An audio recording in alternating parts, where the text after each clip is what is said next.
అందుకు దూరంగా తెల్లని సెట్టింగ్ కనపడుతుంది కదా, అది సారథి స్టూడియో. ఏదో సినిమా కోసం సెట్టింగ్ వేస్తున్నారు, చాలా భారీ ఎత్తున సెట్టింగ్ వేస్తున్నారు. అది ఐపీఎల్ మ్యాచ్లు కూడా ఇక్కడ జరుగుతూ ఉంటాయి. మరి సిరాజ్ ఇటీవల కుర్రవాడు ఈ హైదరాబాదుకు చెందినటువంటి వాడే.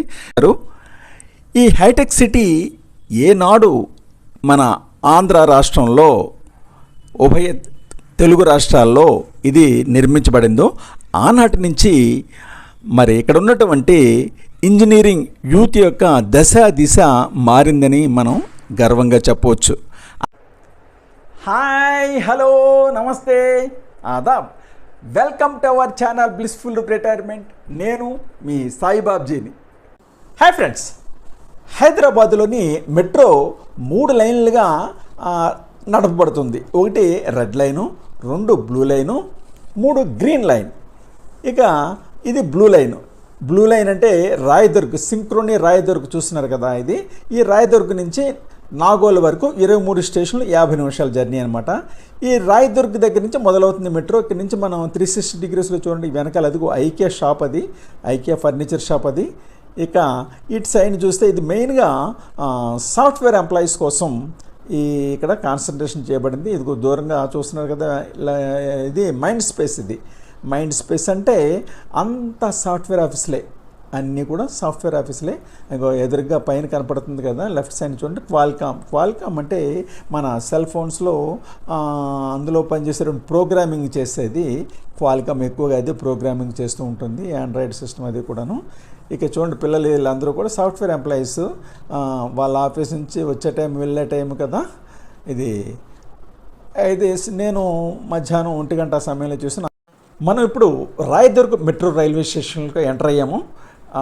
ఇక్కడ ప్రతి మెట్రో స్టేషన్కి 2 ప్లాట్ఫామ్స్ ఉంటాయి. ఒకటేమో వచ్చేది, రెండోది వెళ్ళేది. నాగోల్ వెళ్ళటానికి 2వ ప్లాట్ఫామ్కి వెళ్ళాలి మనం. ఇదిగో దూరంగా లెమన్ ట్రీ ప్రీమియం, ఇది 5 స్టార్ హోటల్. ఇది సాఫ్ట్వేర్ ఆఫీస్ దగ్గరగా ఉంది. ఇది అన్నీ కూడా సాఫ్ట్వేర్ ఆఫీసులే, మోరిటెక్, మరి చాలా అన్నీ కూడా సాఫ్ట్వేర్ ఆఫీసులో చుట్టూ ఉన్నాయి. స్టార్టింగ్ పాయింట్లో మెట్రో రైలు ఎక్కడి నుంచి మొదలవుతుందని చెప్పాను కదా, అందు గురించే పెద్ద రష్ లేదు. ఇది 1 గంట 2 మధ్యన కదా, అందరూ ఆఫీసుల్లో ఉంటారు. ఎంత ఫ్రీగా ఉందో చూడండి, ఆ చివరి నుంచి ఈ చివరికి. ఇది కొద్ది దూరం వెళ్ళేటప్పటికి, నెక్స్ట్ 2 స్టేషన్లు వెళ్ళేటప్పటికి పూర్తిగా ఫుల్ అయిపోతుంది. వృద్ధుల కొరకు సీట్లు. హాయ్ ఫ్రెండ్స్, ఈరోజు మనం హైదరాబాద్లో మెట్రో రైల్లో ప్రయాణం చేస్తున్నాం. బ్లూ లైన్ అంటే రాయదుర్గ్ నుంచి నాగోలు 23 స్టేషన్లు, 45 నిమిషాల జర్నీ అనమాట. ప్రస్తుతం హైదరాబాద్లో 3 రకాల లైన్లు నడబడుతున్న మెట్రో సర్వీసెస్. ఒకటి రెడ్ లైన్, మియాపూర్ నుంచి ఎల్బీ నగర్ 27 స్టేషన్లు, 50 నిమిషాల జర్నీ. రెండోది బ్లూ లైన్ అంటే రాయదుర్గ్ నుంచి నాగోలు 23 స్టేషన్లు, 45 నిమిషాల జర్నీ. మూడోది గ్రీన్ లైన్, ఇది ఎంజీ బస్ స్టేషన్ నుంచి జేబీఎస్ పెరేడ్ గ్రౌండ్కి నడబడుతుంది, ఒక 15 గంటల జర్నీ అనమాట. ఇవి ఈ విధంగా ప్రస్తుతం ట్రావెల్ అవుతున్నాయి. మనం ఇప్పుడు రాయదుర్గ్ నుంచి నాగోలు వెళ్ళే దారిలో ఏ స్టేషన్లు ఉన్నాయో, ఏ వింతలు ఉన్నాయో చూసుకుంటూ వెళ్దాం అనమాట. నేను ట్రావెల్ చేస్తున్న మెట్రో రైలు హైటెక్ సిటీకి మీదుగా వెళ్తుంది. అదిగో దూరంగా ఇది హైటెక్ సిటీ స్టేషన్. ఇది అదే దూరంగా కనపడుతుంది హైటెక్ సిటీ. అసలు హైటెక్ సిటీ అంటే Hyderabad information technology and engineering consultancy city అని అబ్రివేషన్ అనమాట. అది దీన్ని సింపుల్గా హైటెక్ సిటీ అంటారు. ఇది తెలంగాణ రాష్ట్రంలోని హైదరాబాదులో ఉన్న పెద్ద ఆర్థిక వ్యాపార జిల్లా కేంద్రంగా చెప్పుకోవచ్చు. ఇది భారతీయ సమాచార సాంకేతిక పరిజ్ఞానంతో engineering, health informatics, software, bio informatics రంగాలతో కూడుకుని ఉన్న అన్ని జాతీయ, అంతర్జాతీయ సంస్థలకు కేంద్రంగా గుర్తింపు కలిగి ఉంది. హైదరాబాద్ నగరానికి ఐటీ హబ్గా ఉన్న హైటెక్ సిటీని 1998 నవంబర్ 22న అప్పటి ప్రధాని శ్రీ వాజ్పేయి గారు ప్రారంభించారు. ప్రతిష్టాత్మక ఈ సిటీ ప్రారంభోత్సవానికి వాజ్పేయి గారు ముఖ్య అతిథిగా రావడం ఎంతో గర్వకారణం. హైటెక్ సిటీతోనే హైదరాబాద్కు పూర్తి స్థాయి ఐటీ సౌకర్యం అందుబాటులోకి వచ్చిందని చెప్పొచ్చు. హైటెక్ సిటీలో మైక్రోసాఫ్ట్, జీఈ, వరాకిల్ వంటి అంతర్జాతీయ ఐటీ కంపెనీలకు మెట్టినిల్లుగా ఉన్నది. అప్పుడు ఏపీ సీఎంగా శ్రీ నారా చంద్రబాబు నాయుడు గారు ఉండేవారు. ఎనీహౌ హైటెక్ సిటీ తోటి యువత యొక్క జీవిత పరమార్థమే మారిపోయిందని చెప్పవచ్చు.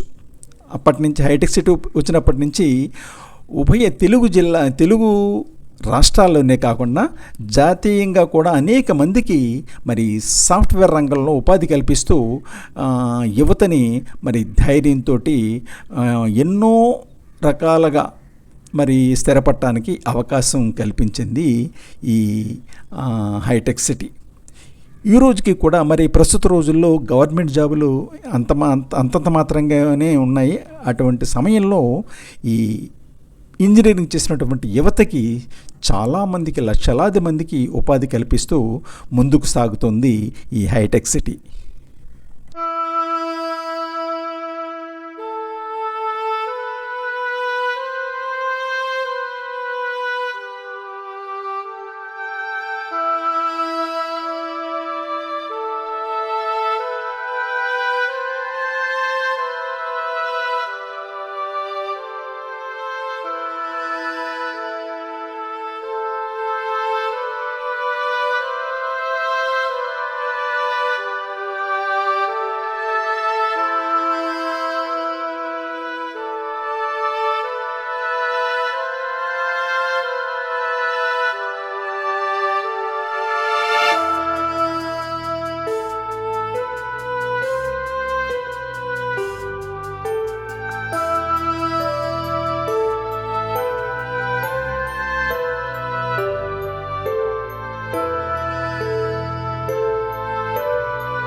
ఇది అమీర్పేట దగ్గర మెట్రో లైన్లో మారవలసి ఉంటుంది. రెడ్ లైన్ కోసం బ్లూ లైన్ కోసం మారవలసి ఉంటుంది. ఇక్కడ అదిగో దూరంగా తెల్లని సెట్టింగ్ కనపడుతుంది కదా, అది సారథి స్టూడియో. ఏదో సినిమా కోసం సెట్టింగ్ వేస్తున్నారు, చాలా భారీ ఎత్తున సెట్టింగ్ వేస్తున్నారు. అది ఇక్కడ చాలా సినిమాలు షూటింగ్ జరుగుతుంటాయి, రెగ్యులర్గా ఎప్పుడూ కూడా అక్కడ జరుగుతూ ఉంటాయి.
నేను ఎక్కిన మెట్రో రైలు ఇప్పుడు ఉప్పల్ నుంచి స్టేడియం వైపు వెళ్తుంది.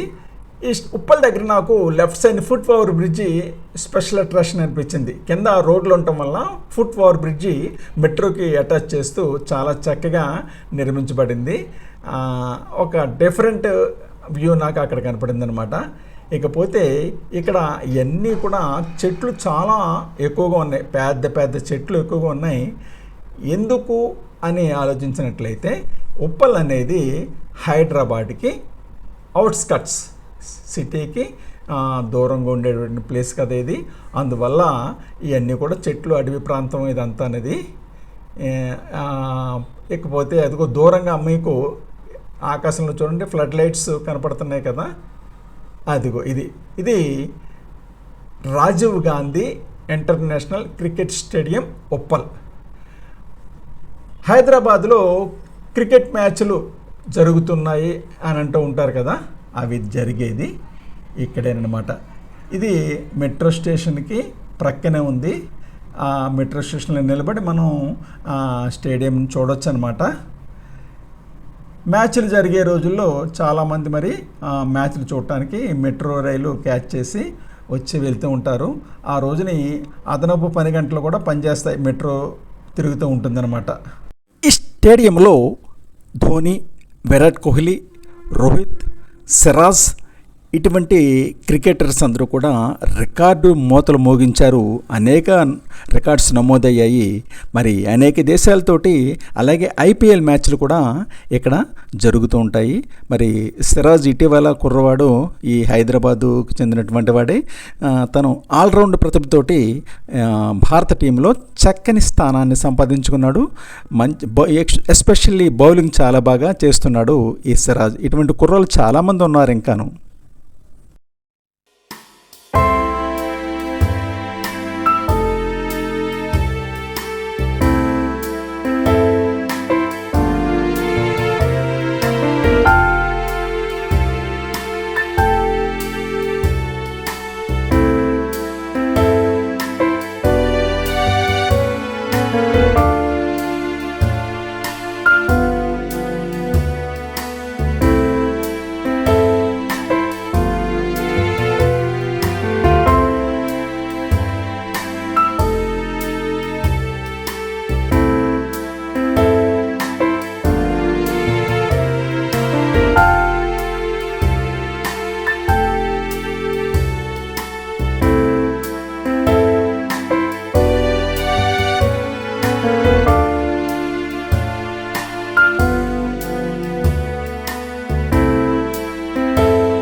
Thanks for watching our channel.